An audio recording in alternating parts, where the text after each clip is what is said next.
dia a todas e todos. Sejam muito bem-vindas e bem-vindos a mais um ICL Mercado e Investimentos. Hoje é quinta-feira, depois do feriado, então a gente vai falar aí de algumas notícias que ficaram represadas, que aconteceram no mundo ontem.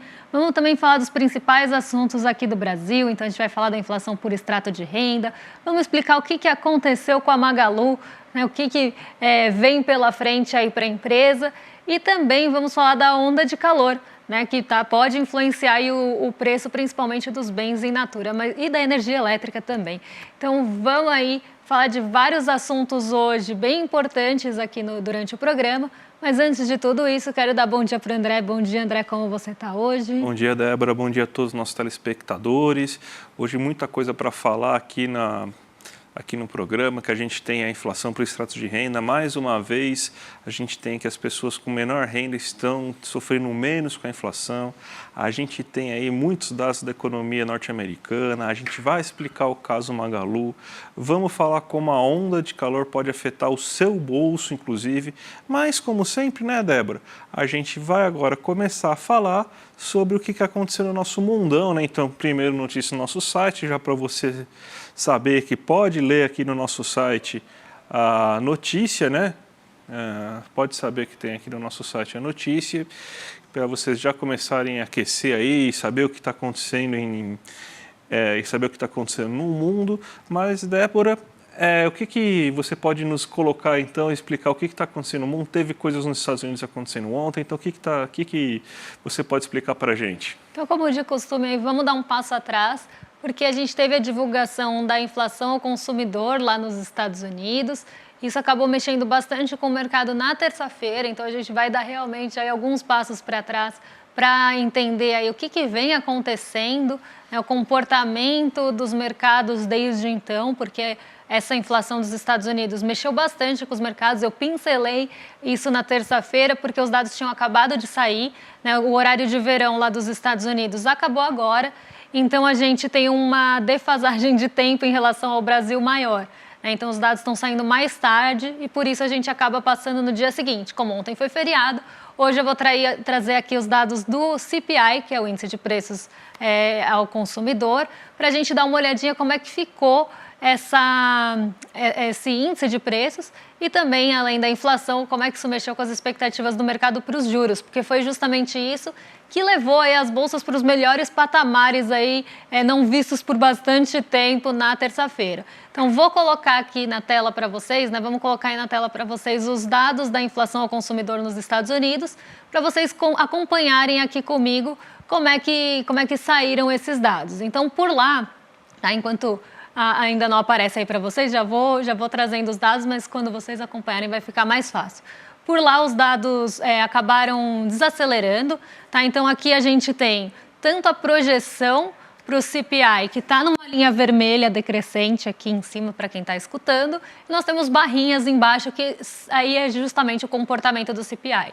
Tá? Então a gente tem a projeção para o índice e o índice de fato até o mês de outubro. E o que vem acontecendo? Tá? Desde novembro do ano passado a gente vem acompanhando uma desaceleração, ela estava mais lenta até ali fevereiro, março, e aí ela começa a realmente acelerar. Tá? Então uma queda mais acelerada na inflação por lá.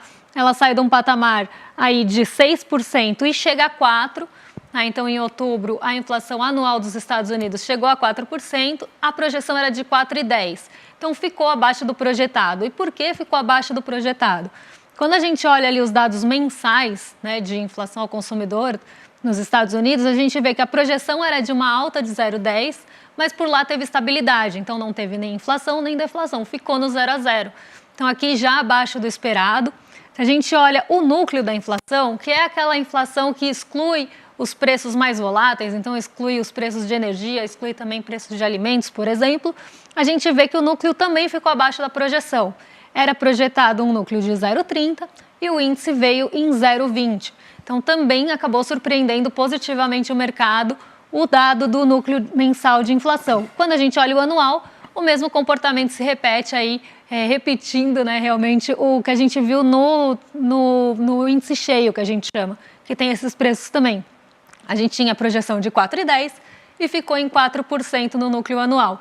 Então aqui a gente vê uma inflação nos Estados Unidos desacelerando, o que sinalizou, né, para uma possível manutenção dos juros por lá na próxima reunião que acontece dia 13 de dezembro. Então, o que o mercado está esperando? Que depois que saíram esses números, junto a outros números que já vêm sendo divulgados, e a gente vai falar de um quando formos falar aí da abertura do mercado, eles estão mostrando que a economia dos Estados Unidos já não está ali com uma aceleração inflacionária tão grande que então eles poderiam começar a pausar a alta dos juros. A gente já viu pausa na última reunião, essa pausa poderia continuar aí na próxima e que os juros podem começar a ser cortados já no primeiro semestre de 2024. Isso aumentou bastante o apetite pelo risco e fez aí com que as bolsas subissem muito na terça-feira. Foi o caso aqui do nosso Brasil, a gente viu nossa bolsa subindo mais de 2%, 2,29% para ser mais exata. Mesmo comportamento a gente viu na Nasdaq subindo mais de 2%, justamente porque ela é mais sensível a esses movimentos de juros, por ser uma bolsa intensiva aí em tecnologia. Então, a gente viu esse comportamento. Quando a gente passa para o próximo gráfico, ele mostra qual que é o monitoramento do CME Group, né, que é uma bolsa de futuros aí, e a gente tem a negociação dos juros futuros lá. Eles fazem uma espécie de monitoramento com probabilidades de aumentar ou não a taxa de juros, ou até mesmo não só de manutenção, mas de corte. Então, eles fazem todo um monitoramento em cima dessas negociações de juros futuros. E aí a gente vê que o atual, que é o dia de hoje, tá? Então a gente está considerando aí o dia 16 de novembro, a projeção é que 100% de probabilidade de que a taxa de juros seja mantida no patamar que já está, que é o taxa-alvo de 5,25 a 5,5. Então 100% aí dos agentes acreditam, né, por meio das probabilidades, que a taxa não vai subir nem cair, vai ficar estável na próxima reunião do dia 13. Quando a gente olha a expectativa de um dia atrás, então depois da divulgação do CPI, e ainda, né, ontem, feriado aqui no Brasil, mas lá nos Estados Unidos tivemos negociação, esse comportamento se repete. Então, depois do CPI que a gente começou a ter essa expectativa majoritária, aí, praticamente, né, de 100%, de que a taxa seja mantida. Quando a gente olha uma semana atrás, então, antes do CPI, a expectativa era, na verdade, a probabilidade era de 85,4% que a taxa de juros ficasse como está e de 14,60% que ela pudesse aumentar 0,25%. Então, a gente ainda tinha uma expectativa de alta há uma semana, mas depois com a divulgação dos dados, a gente vê que esse movimento ele vai ali justamente para a pausa no aperto. E um mês atrás, então, olhando até antes da divulgação de outros dados dos Estados Unidos, a gente vê que a gente tinha 65,70% de probabilidade de manutenção, 32,70% de aumento de 0,25% e ainda tinha ali 1,60% que acreditava que a taxa podia subir mais do que 0,25%, podia subir 0,5%. Então, a gente vê como é que essas expectativas foram evoluindo conforme os dados saíram por lá e como agora ela é realmente majoritariamente de expectativa por pausa. Hoje saíram dados de auxílio-desemprego, eu vou falar deles depois, mas eles vão realmente reforçar essa expectativa de manutenção dos juros por lá. Então, quer dizer que a gente teve uma inflação mais baixa do que o esperado, né? Isso aí parece que finalmente vai fazer os mercados ganharem um pouco de apetite ao risco, já que não deve ser previsto novos aumentos da taxa de juros básica norte-americana, então as pessoas provavelmente vão procurar outros mercados, vão procurar outras formas de rentabilidade, porque agora já vai começar a não valer a pena, né, você ter essa procura tão incessante aí dos títulos de juros norte-americanos, mas não bateu também isso na Ásia, né? Isso daí parece que não teve tanta influência na Ásia, que os mercados lá parecem que eles tiveram queda, né, Débora? Exatamente. Na verdade, não é porque a gente teve queda do apetite pelo risco por conta dos juros, né? Eles, na verdade, ficaram em segundo plano, porque a gente teve uma divulgação importante na China hoje em relação a preço de novas moradias.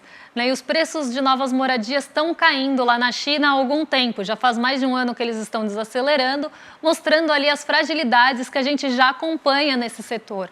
O setor imobiliário da China ele vem enfrentando bastantes dificuldades, não é de hoje que a gente fala aí do setor imobiliário da China, não só em relação aí à dificuldade que ele tem de trazer aumentar os preços das novas moradias ou até mesmo difundir, né, essas novas moradias por lá, né, maior aumento de demanda por elas, mas também a fragilidade que a gente está vendo no endividamento e na inadimplência das construtoras, né, das incorporadoras chinesas, como é o caso da Evergrande ou da Country Garden, que a gente sempre fala aqui. Então, é um setor que está com muita fragilidade e está com muita dificuldade.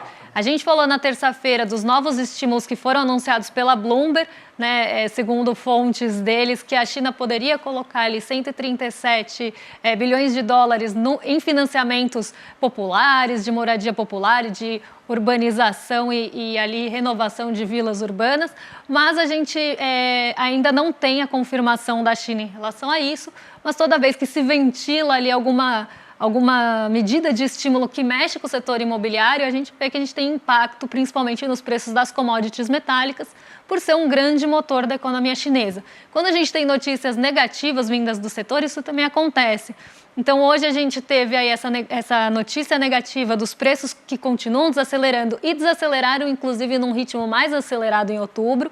Então, isso trouxe ali bastante dúvida em relação ao setor imobiliário, que já está sofrendo estímulos. Então, esses estímulos que a gente falou na terça seriam novos estímulos para o setor.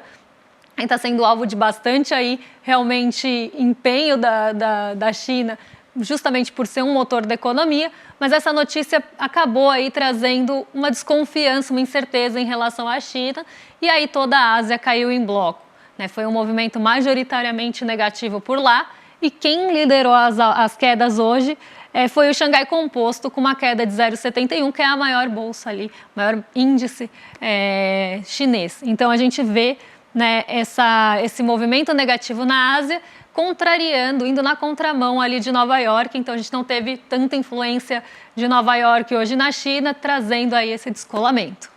Perfeito, Débora. Vamos agora para o nosso Brasilzão, porque a gente tem dados importantes da inflação brasileira, né? Que, mais uma vez, é o 5º mês consecutivo que a gente tem esse mesmo desenho da inflação, de que o peso é menor para as pessoas com renda mais baixa e o peso é maior para as pessoas com renda mais alta. Então, a inflação está pesando mais no bolso dos ricos e menos no bolso das pessoas mais humildes, mais pobres. Então, essa é uma boa notícia aí do que está acontecendo com a inflação. A gente tem até o gráfico para mostrar para vocês aqui como que está sendo isso. Geralmente, esses gráficos, eles são gráficos que eles parecem assim, que eles são uma escadinha invertida, né?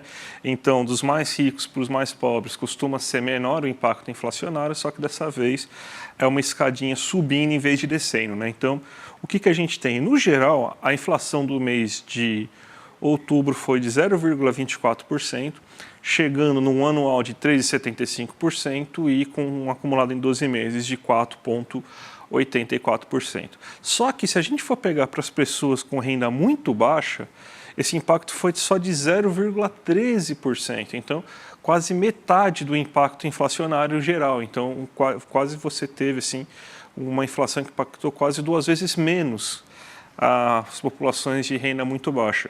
Você pega isso no ano, o impacto inflacionário, se na média está em 3,75%, para as pessoas com renda muito baixa, esse impacto é só de 2,44%.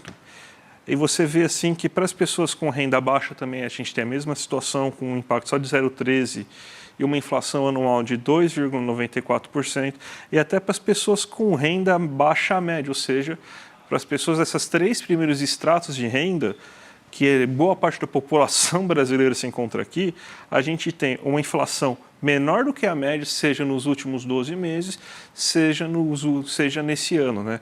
A partir só das pessoas com renda média que a gente tem um retrato um pouco mais parecido com o que está acontecendo no âmbito geral, né? Que você tem já que o impacto no ano é maior já para as pessoas com renda média do que é no geral, de 4,05%. Para a pessoa com renda alta, você tem um impacto de 4,38, um impacto mensal de 0,23, ainda abaixo do geral. O impacto de verdade aqui foi para as pessoas com renda alta, de 0,55 no mês, e você tem que quase 5% de inflação no ano. O que está acontecendo? itens de maior consumo de pessoas com renda média alta e renda alta, como, por exemplo, passagem aérea foi algo que subiu muito nos últimos 2 meses. Isso impactou consideravelmente as pessoas com renda mais alta. Se a gente for pegar também combustíveis, as pessoas com extrato de renda mais alto, a partir da renda média, que consomem mais combustíveis. Então, você tem um impacto inflacionário considerável. Ao mesmo tempo que as pessoas com renda muito baixa, basicamente, consomem bens de subsistência, né? Infelizmente é assim, a realidade é essa. E os bens de subsistência são os alimentos. A gente vem falando aí, mês após mês, que os alimentos estão em queda considerável durante esse ano, cesta básica sempre caindo em boa parte das capitais. Então, esse é o cenário que a gente tem aí nesse momento em relação à inflação. A gente tem, então, uma inflação até outubro, porque a gente vai ter que explicar daqui a pouco o que vai acontecer daqui por diante, né? Mas até outubro, a inflação de alimentos está baixa, a gente está tendo um recorde de uma deflação, inclusive, de alimentos, principalmente alimentos de muito consumo da classe trabalhadora. A gente está tendo os combustíveis se elevando e pressionando a inflação, mas isso aí está sendo mais benéfico para as pessoas com renda mais baixa e o peso da inflação está caindo mais na cabeça das pessoas com renda mais alta. Então, é até uma situação estranha, né? Porque está aumentando o poder de compra das pessoas com renda mais alta se comparado, com renda mais baixa se comparado às pessoas com renda mais alta, né, Débora? É porque a gente sabe o peso que tem, né, os alimentos e a cesta básica de uma forma geral em menores rendas. Então, a gente está vendo essa inversão já há alguns meses. E falando nesses preços, falando em preços de alimentos, a gente está enfrentando aqui no Brasil uma onda de calor muito forte.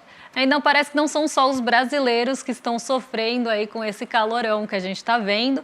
Parece que os alimentos, principalmente aqueles negociados, né, vendidos in natura, estão sofrendo bastante e podem sofrer alguma alteração de preço aí por conta dessa onda de calor, né? Eles ficam até mais perecíveis, vamos pensar assim, em temperaturas mais altas. E a gente tem outros pontos que também devem aí influenciar o índice de preços de novembro, que é a energia elétrica, né, a conta de luz, e além dos alimentos, aí já tem outros itens, né, ventilador, ar-condicionado, que as pessoas começam a procurar, já estão mais caros, né, André? Então, a gente pode ter uma mudança aí no IPCA de novembro, pelo menos aí, né, em alguns dos alimentos. Provavelmente, Débora. É que a gente esqueceu, né, que colocar fogo em metade da Amazônia, no Cerrado, nos últimos 4 anos, a gente achou que isso daí não teria efeito, né, na vida, né?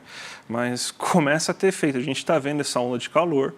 A segunda onda de calor, né, que a gente tem aí já nos últimos meses, né, acho que nos últimos 2, 3 meses, a gente hoje provavelmente vai fazer temperatura recorde aqui em São Paulo, vai passar dos 37 aqui em São Paulo.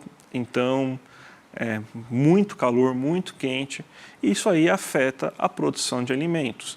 Você imagine que os alimentos, eles geralmente são produzidos, esses alimentos in natura, tomate, cebola, as hortaliças, elas são produzidas nos cinturões verdes próximo das grandes capitais, né?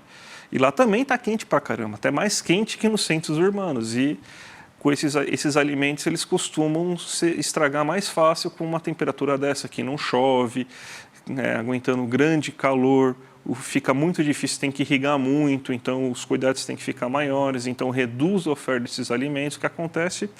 O preço aumenta. Não deve ter um impacto tão grande assim para alguns grãos, mas a gente já vê que a soja, né, eu vi outro dia uma matéria muito interessante, Débora, que os produtores de soja, aqueles mesmo lá que não viu aquecimento global, que até podem ter colocado um foguinho ou outro lá, né, no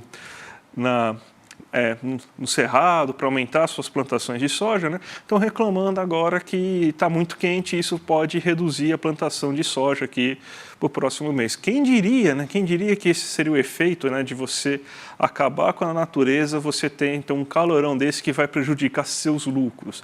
Então, os alimentos que estavam salvando a lavoura, literalmente, né, do IPCA brasileiro, agora devem ter um aumento bem considerável, principalmente esses alimentos in natura. Aí você tem a questão da energia elétrica. O Brasil, ele é um país que tem uma energia elétrica muito ligada às usinas hidrelétricas, né? Então, você depende muito de chuva para conseguir fazer com que o sistema elétrico brasileiro funcione. E calor evapora água, né? Então, o que acontece é que provavelmente vai ter secas em importantes hidrelétricas brasileiras. Isso vai obrigar o governo a ligar o seu sistema de emergência, vai poluir mais, inclusive por causa que é uma situação que o sistema de emergência ele é termoelétrico, ele usa combustível fóssil, né? Então ele só é ligado em caso de emergência quando você tem que suplantar a energia elétrica a base das hidrelétricas mesmo. Então esse aí vai ser um grande problema, vai aumentar a poluição além de tudo, vai aumentar o preço, porque quando se liga o sistema energético emergencial, aumenta a tarifa da bandeira aumenta a bandeira tarifária, né? Isso aumenta o preço, né, de energia elétrica mensal, o quilowatt o custo do quilowatt que você recebe em casa. E para finalizar tudo isso, a gente está gastando mais energia elétrica, né? Até a questão do horário de verão, que muita gente estava falando, né? Estava vendo alguns estudos falando que o grande problema, né, é que com a popularização do ar-condicionado, antes a pessoa não acendia a luz em casa, só que hoje a pessoa, por causa inclusive do calor que faz no verão, o que ela está fazendo? Liga o ar-condicionado. Então, o que é uma lâmpada perto do ar-condicionado? Então, o horário de verão acaba ficando um pouco inútil no controle da energia elétrica, né? Então, esse é um outro problema, né? Mas até por isso eu acho que não voltou o horário de verão. Então, a gente vai gastar mais com ventilador, ar-condicionado.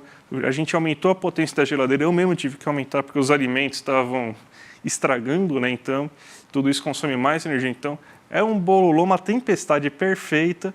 Isso deve ter um impacto inflacionário considerável aí no mês de novembro, Débora. Vamos ficar aí de olho, né, nos preços dos bens in naturas e nas bandeiras aí tarifárias da energia elétrica. Vamos ver se isso já vai ter algum impacto no IPCA 15, que vai pegar o comecinho aí de novembro. A gente já teve algumas altas aí de temperatura nesse começo de novembro, mas o impacto deve ser maior aí no IPCA cheio. Mas vamos ver como é que isso já vai refletir aí nos primeiros 15 dias aí que vão ser capturados pelo IPCA 15. E vamos dar sequência aqui, porque a gente teve uma divulgação de um índice de confiança do empresariado industrial.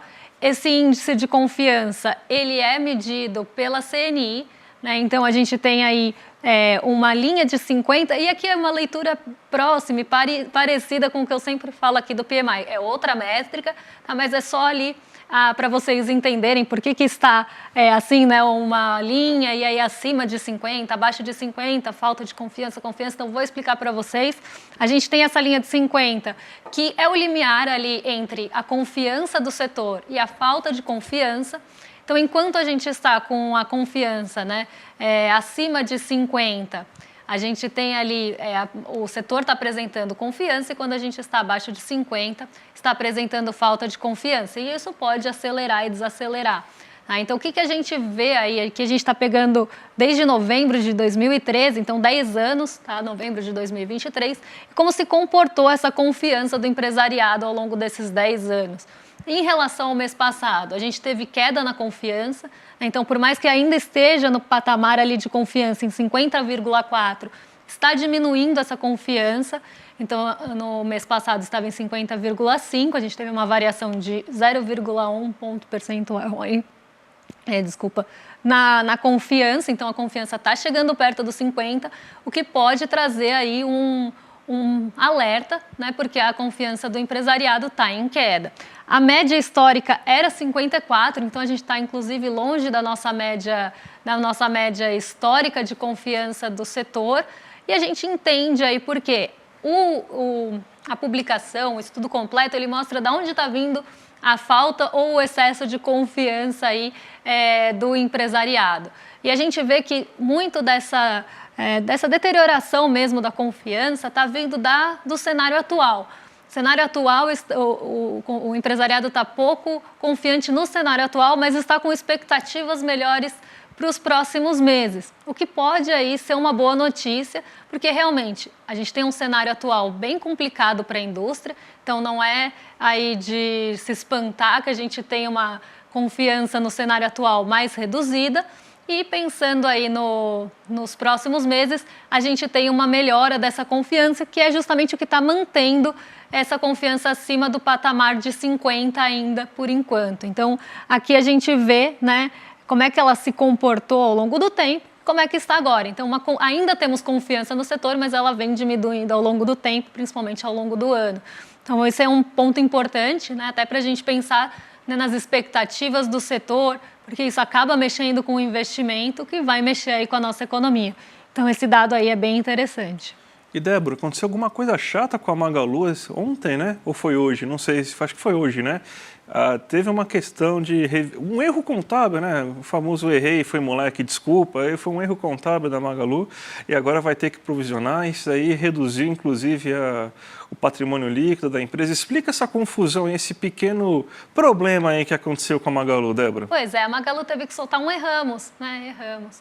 E aí a gente vai explicar por quê para vocês, né? No dia 14 de novembro, depois do fechamento do mercado, a Magazine Luiza divulgou o seu balanço, né? Então a gente está vendo aí a temporada de resultados corporativos acontecendo agora e a Magalu foi uma das empresas aí que divulgaram os balanços no dia 14. E a gente viu uma diminuição do patrimônio líquido da Magalu em 830 milhões. E isso causou muita estranheza, né? Porque como é que o patrimônio diminuiu tanto assim num resultado trimestral? Né? E aí a Magalu explicou que foi um ajuste de 830 milhões que não deveria estar lá vamos pensar, anos anteriores. Por quê? A Magalu ela tem vamos pensar, uma bonificação em relação aos fornecedores. Quando eles vendem grandes quantidades ali de produtos de um certo fornecedor, em tese eles têm ali uma bonificação que eles pagariam menos por aqueles produtos porque foi uma venda muito grande. Então, um acordo ali da Magazine Luiza com seus fornecedores. O que estava acontecendo e por que deu esse imbróglio todo? A Magalu estava lançando no seu balanço o preço reduzido antes mesmo da campanha acontecer. Então, vamos pensar que eles tinham lá uma grande campanha de vendas projetada para algum mês, mas que ainda não aconteceu.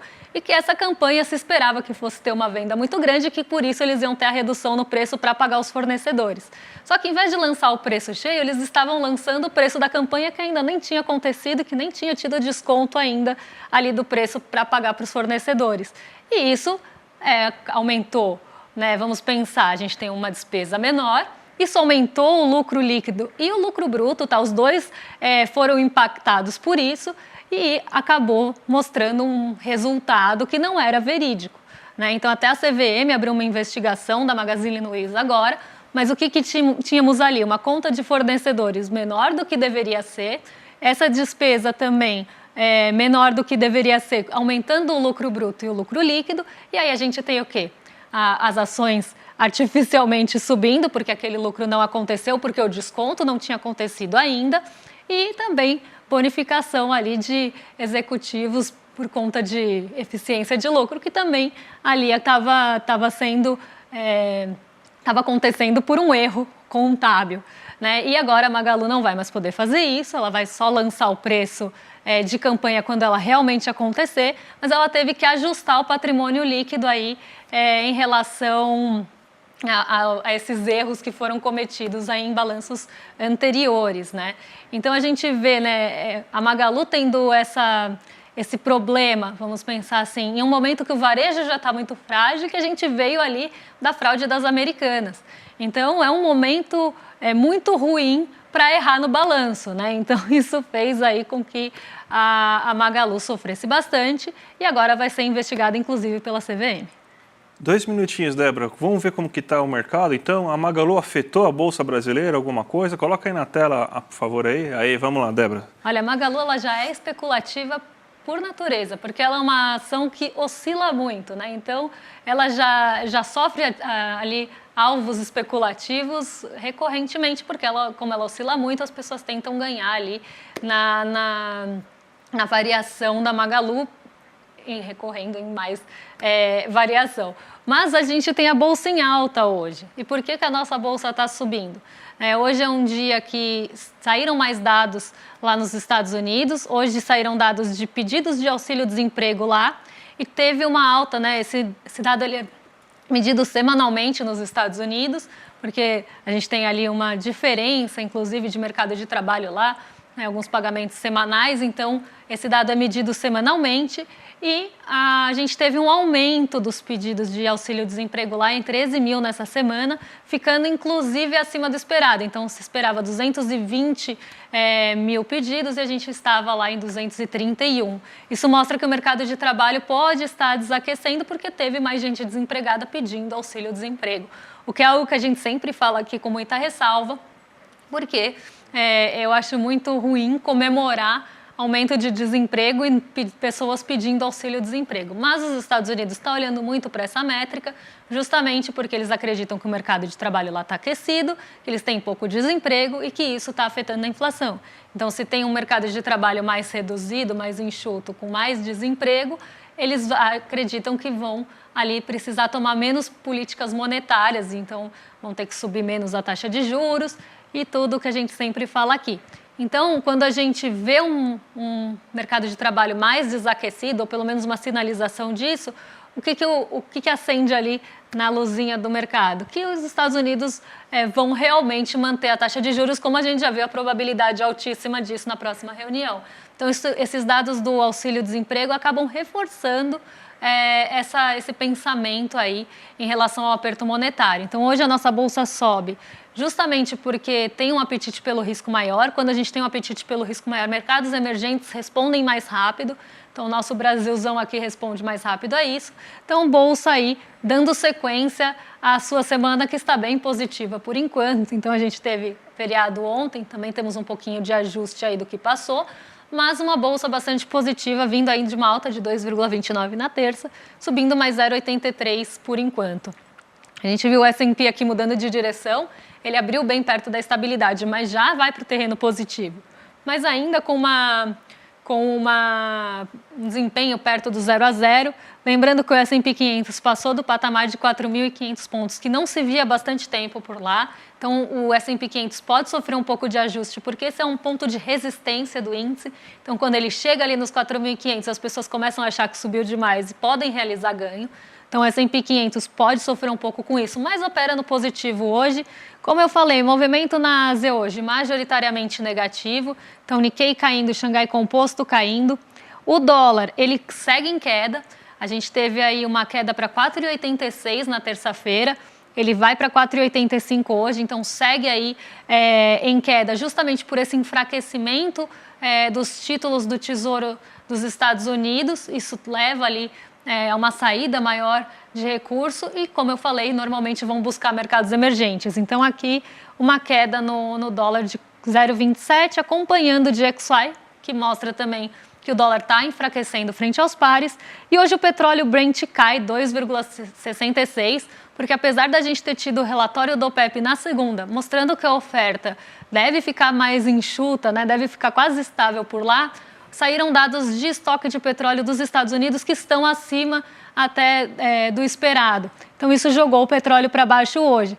Então, nossa bolsa sobe aí, mesmo com queda no petróleo, muito puxada por ações de consumo e varejo, setor imobiliário, que são mais sensíveis a juros. Inclusive, uma curiosidade, a Magazine Luiza subia nessa manhã, apesar de todo o problema que estava, justamente por conta dessa puxada, né, das ações mais sensíveis a juros. Os juros futuros estão caindo aqui, respondendo aos juros futuros que estão caindo nos Estados Unidos, e aí a gente vê esse setor de consumo mais fortalecido. Então, apesar de tudo, ela subia. Não sei como está agora, mas pelo menos há 5 minutinhos atrás ela ainda estava em alta.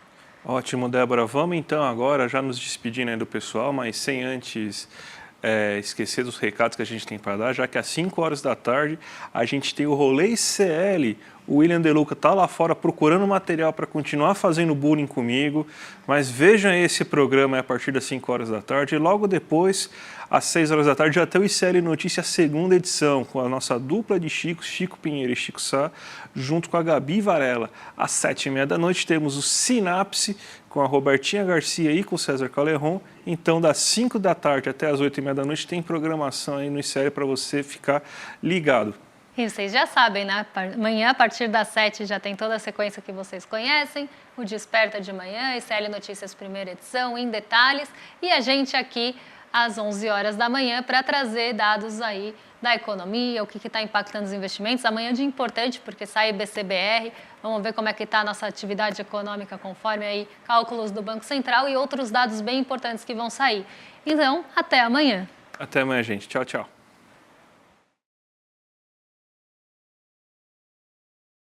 Vida e legado de Malcolm X. Ele é o protagonista daquela série Quem Matou Malcolm X, uma das séries de maior sucesso da história do Netflix. Dia 23 de novembro, uma quinta-feira, às 8 horas da noite, no horário de Brasília, você não pode perder a aula histórica que o ICL traz até você. Abdul-Rahman Mohamed, o maior especialista do mundo em Malcolm X, vai dar a aula Malcolm X, o homem e a mensagem. Para você se inscrever na aula é muito simples. É só clicar no link aqui em cima ou aqui embaixo e gratuitamente e rapidamente se inscrever na aula. Se inscreve agora, não perde a aula porque é uma aula que não tem replay. E chame todo mundo que você conhece para participar. Ninguém pode perder esse evento histórico que o ICL está trazendo para vocês.